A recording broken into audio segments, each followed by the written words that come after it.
The Panther J72 is a one-of-a-kind car with a fascinating history. It was made by Panther Westwinds, a British company started by Robert Jankel in 1972. Jankel wanted to build high-end sports cars that mixed modern tech with classic looks.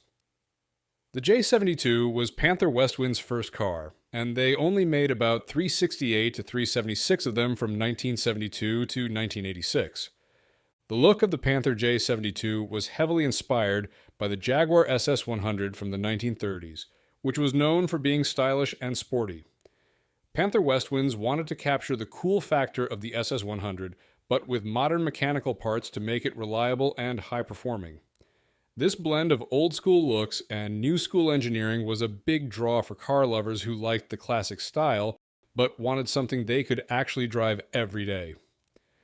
The J72's body was carefully crafted by hand out of aluminum, which is lightweight and tough. It had a long hood, round headlights, and wire spoke wheels that gave a nod to the classic cars from before World War II. Inside, the J72 was decked out with fancy touches like leather seats and wood dashboards that could be customized to the buyer's taste. This attention to detail and the ability to make each J72 unique was a big part of its appeal. Plus, the J72 had modern Jaguar engines, from a 3.8-liter straight-six to a beefy 5.3-liter V12, which gave it way more power than the original SS100. These engines could deliver some serious horsepower and speed, making the J72 not just a pretty face, but also a blast to drive. It even had a better cooling system with extra air intakes to keep it from overheating. Building the Panther J72 was a mix of old-school craftsmanship and modern engineering. Panther Westwinds, based in Surrey, England, had skilled workers who had experience with luxury brands like Rolls-Royce. These artisans could build each J72 with a ton of care and precision, making sure they were top-notch and exclusive. You could see their dedication in every detail of the car, from the perfect panel alignment to the fancy interiors. Each J72 was made to order, so customers could pick from different options and customizations. They could choose the engine type, paint color, leather for the seats, and even the finish on the wood inside. This custom approach meant that no two J72s were exactly the same, which made them even more exclusive and cool. But building a J72 took a lot of time and work, so they could only make so many of them. Unfortunately, Panther Westwinds started having money troubles in the late 1970s, even though the J72 and their other models were doing well. They had a hard time managing costs and keeping production going, partly because making these handcrafted cars was really expensive and they couldn't make that many of them.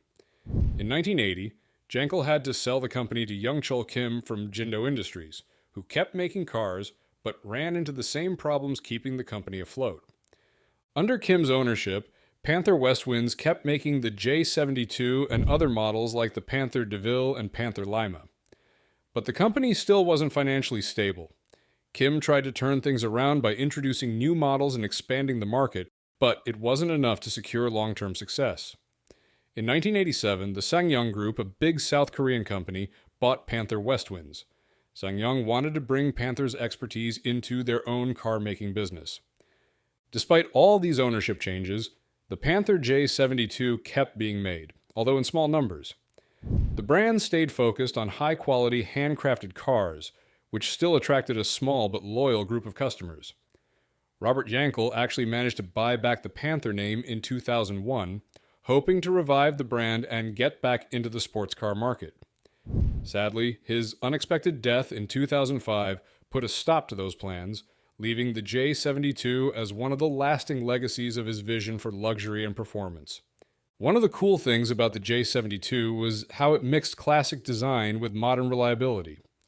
Unlike a lot of other vintage-inspired cars that were all about looks, the J72 had modern features like better cooling and suspension.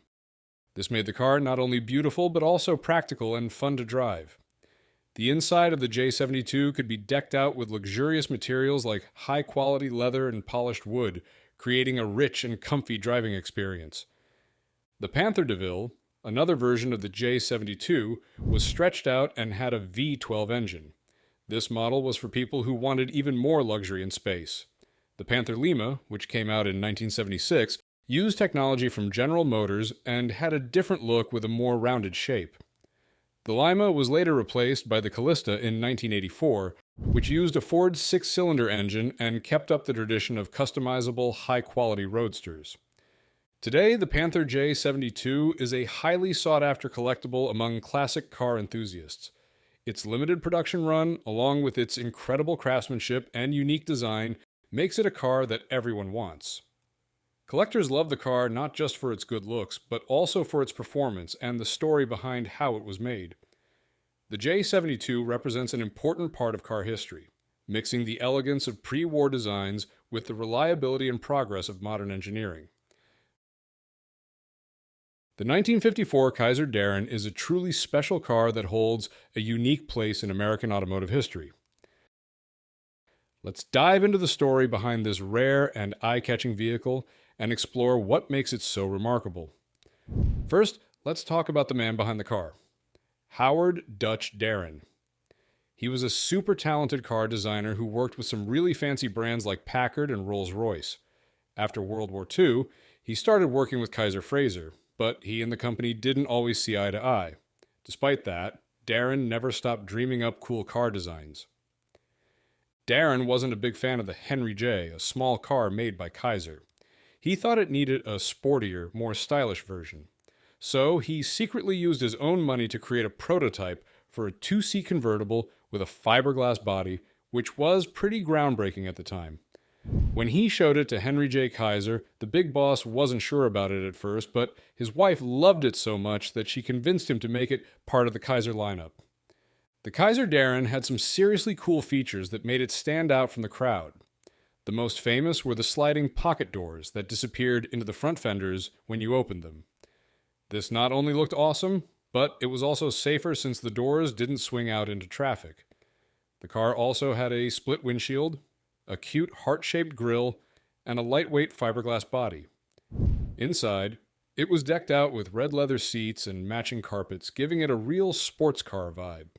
Under the hood, it had a 161 cubic inch Willys engine with 90 horsepower and a 3-speed manual transmission with optional overdrive. So why did they make the Kaiser Darren? Well, they wanted to add some excitement to the Kaiser Frazer lineup and compete with other American sports cars like the Chevrolet Corvette, which came out in 1953. Darren also wanted to show how awesome fiberglass could be for making cars. Unfortunately, the timing wasn't great, and Kaiser Motors was having money troubles.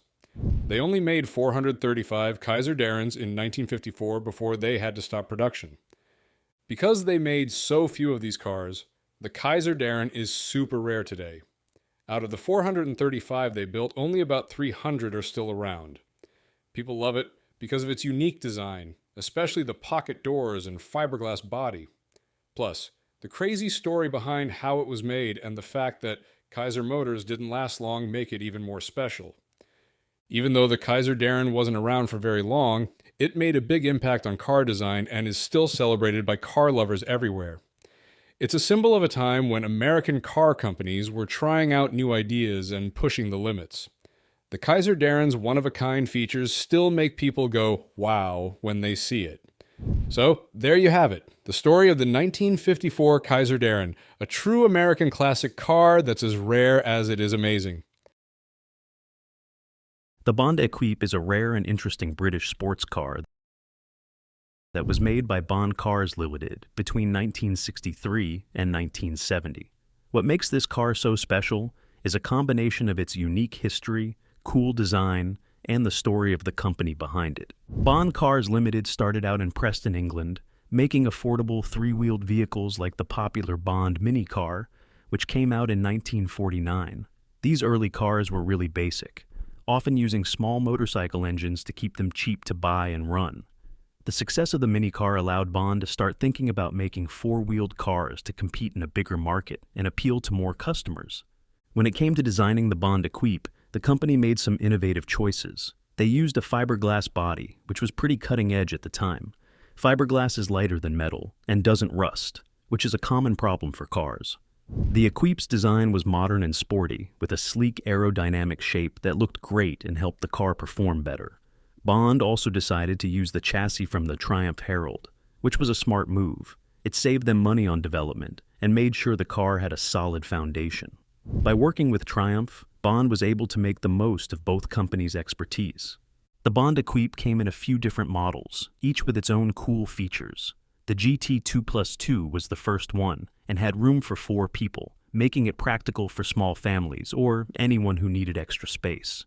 It had a 1,147cc engine from the Triumph Spitfire, which gave it pretty good performance for its size. In 1964, Bond introduced the GT4S, which had a redesigned body with twin headlights and a bigger interior. It was more refined, with better finishing and extra features like a trunk that actually opened. The GT4S 1300, which came out in 1967, had an even more powerful 1,296cc engine. But the top-of-the-line model was the 2-liter, with a big 1,998cc 6-cylinder engine. You could get it as either a coupe or a convertible. So, why is the Bond Equipe so rare? Well, for starters, they only made 4,389 of them between 1963 and 1970. That's not a lot of cars. When Reliant bought Bond Cars Limited in 1969, they decided to stop making the Equipe in 1970, which meant no more new ones were produced. The fiberglass body was both a good and a bad thing. It made the car lighter and less likely to rust, but it also made repairs trickier. You need special skills to fix fiberglass properly. Because of this, there aren't as many Bond Equipes still around today, which makes them really rare and desirable for collectors. Driving a Bond Equipe is a really unique experience. The lightweight fiberglass body and Triumph mechanical parts make it nimble and responsive, so it's a lot of fun to drive. The suspension from the Triumph Herald makes for a comfortable ride, and the engines have enough power to keep things interesting. But keeping a Bond Equipe in good shape can be a challenge because of the special fiberglass body. You need specific skills and materials to repair it, which can be hard to find. People who own these cars take a lot of pride in restoring and maintaining them. The 1941 Graham Hollywood is a really interesting and hard-to-find car with a cool story behind it. To understand why it's so special, we need to take a look at the history of Graham Page and how they teamed up with Hupmobile. Graham Page Motors started up in the 1920s and was known for making cars with clever engineering and sweet designs. But by the end of the 1930s, they were having money troubles. To try to turn things around, they decided to partner up with the Hupp Motor Company. Both companies were struggling and saw a chance to work together using the body dies from the Cord 810, a car designed by the famous Gordon Burig. The Cord 810 had all sorts of advanced features like front-wheel drive and hidden headlights, but it had problems with production and finances. Hupmobile got their hands on the Cord's body dies and started making the Skylark in 1939. Then Graham Page made a deal with Hupp to share these dies, and that's how the Graham Hollywood was born. The Hollywood used the smooth and futuristic body design of the Cord, but changed it to a rear-wheel drive setup. This meant they had to modify the body molds to make room for a driveshaft tunnel. The car was built on a new frame with Graham's own supercharged 6-cylinder engine, which gave it some pretty impressive performance for its time. One of the things that makes the 1941 Graham Hollywood stand out is its one-of-a-kind design, which was way ahead of its time. The car looks so cool thanks to the streamlined Art Deco-inspired body of the Cord 810, with features like a coffin nose front end, hidden headlights, and a sleek, aerodynamic shape. Graham's engineering skills were combined with this design, resulting in a car that was both beautiful and powerful. The Hollywood's supercharged engine was a real highlight. The 17.8 cubic inch L-head inline-6 engine with a supercharger gave the Hollywood the best power-to-weight ratio of any American car back then. This made it a favorite among early stock car racers, including NASCAR founder Bill France Sr. The car's performance and unique looks made it a highly desired model for car enthusiasts. Unfortunately, even with all its cool features, the Hollywood couldn't save Graham Page from its money problems. They only made the Graham Hollywood from 1940 to 1941, and only about 1,378 units were produced. World War II and the economic challenges of the time played a role in the short production run. By 1941, Graham Page stopped making cars altogether and shifted its focus to real estate, which marked the end of an era.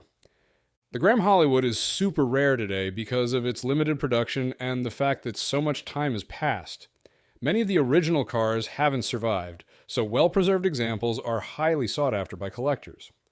The Hollywood's connection to the Cord 810 also makes it even more appealing, as both models are considered iconic examples of pre-war American automotive design.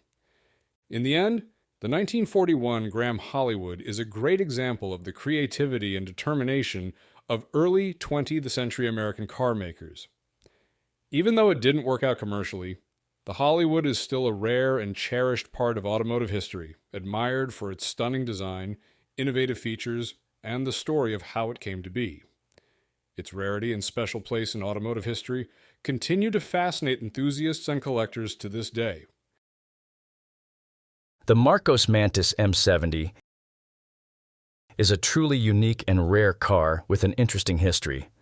Let's take a closer look at why this car was created, what makes it so special, and why it's so hard to find today. First, let's talk about how the Mantis M70 came to be. Marcos Engineering, founded by Jem Marsh and Frank Costin in the late 1950s, was known for making cars with wooden chassis. But by the time they started working on the Mantis M70, they had switched to using a steel tubular frame instead. This was part of their plan to make cars that would appeal to more people. When Marcos unveiled the Mantis M70 at the 1970 London Motor Show, it was a big deal. This car was different from their usual two-seater sports cars because it had 4 seats. Marcos wanted to create a car that could be used for everyday driving, but also be taken out for a fun weekend drive.